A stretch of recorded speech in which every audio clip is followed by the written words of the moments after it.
अपने अपने मकानों पे, दुकानों पे तिरंगा लगाएं, क्योंकि तिरंगा मोहब्बत का प्रतीक है, मेरे भारत का झंडा। बेशक, सुभान अल्लाह। मुझे मुनव्वर राना के ये मिसरे बहुत अच्छे लगते हैं। उन्होंने कहा था, हम जैसे वफादार कम ही निकलेंगे, जमीने खोद कर देखो हम ही निकलेंगे। और फिर दूसरी बात आप देखें, अपने भारत में खासतौर पे आप दिल्ली में देखें तो दिल्ली का वो कौन सा इलाका है जहां कोई खुदा वाला आराम नहीं कर रहा है। वो महबूब इलाही हो, कुतुबुद्दीन बख्तियार काकी हो, अल्लामा शाह अब्दुल हक मुहद्दिस देहलवी हो, कितने नाम शुमार कराऊं। और अगर भारत में आ जाओ तो अजमेर के राजा हम सबके ख्वाजा हो। मियां कहने को कोई राजा हो, मगर ये वो राजा है जब से कुर्सी पे बैठा है आज तक शहंशाहियत का जलवा। और आज भी हमारे गरीब नवाज की चौखट पे कोई भी जाए, हमारे मुल्क का हर वजीर आजम चादर पहुंचवाता कि नहीं पहुंचवाता? ऊंचा बोले जरा, पहुंचवाता कि नहीं पहुंचवाता है? और गरीब नवाज की चौखट को देख के यही कहता है, न बादशाह न कोई वजीर जिंदा है, दरे नबी का मगर हर फकीर जिंदा है। वो मकनपुर में कुतुबुल मदार का मजार शरीफ हो, कलियर में साबिर पाक का मजार शरीफ हो, बदायूं में ताजुल फहूल छोटी बड़ी सरकार का मजार शरीफ हो, या बरेली में इमाम अहमद रजा का मजार शरीफ हो, ये बुजुर्गाने दीन आराम कर रहे हैं। इसलिए भी तो हमें अपने वतन से मोहब्बत है। हमारे अजदाद की कब्रें हैं यहाँ, हमारे बुजुर्गों के मज़ारात हैं यहाँ, लाखों मदरसे हैं यहाँ, लाखों मस्जिदें हैं यहाँ। तुम्हारे जहन में तसव्वुर आया भी कहां से कि हम भारत से मोहब्बत नहीं करते? वो राहत इंदौरी साहब इंतकाल कर गए, मुझे उनका ये मिसरा बड़ा अच्छा लगता है। उन्होंने क्या कहा था?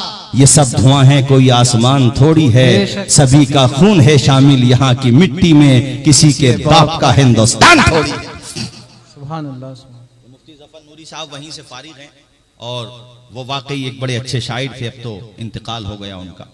अजीजाने गिरामी, अर्ज ये करना चाहता हूं, हमारी भी जिम्मेदारी है कि हम अपने इतिहास दूसरों तक पहुंचाएं, ताकि उन्हें हमारे इतिहास के बारे में जानकारी हो और उनकी गलतफहमी दूर हो।